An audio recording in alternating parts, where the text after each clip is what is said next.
விண்ணப்பத்தை கேட்பவரே, என் கண்ணீரை காண்பவரே. தயவு செஞ்சு என்னை விட்டு போயிடாதீங்க.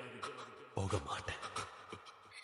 சுகம் தருபவரே, ஸ்தோத்திரம் ஏசையா.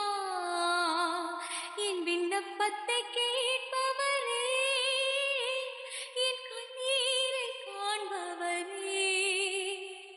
உம்மால் கூடும், எல்லாம் கூடும், ஒரு வார்த்தை சொன்னால் போதும். நீ விசுவாசிச்சா தேவனுடைய மகிமையை காண்பாயின்னு நான் உனக்கு சொல்லலையா? ஐயா, உம்மால் கூடும், எல்லாம் கூடும். லாசருவே, வெளியே வா. ஒரு வார்த்தை சொன்னால் போதும் ஐயா, ஒரு வார்த்தை சொன்னால் போதும்.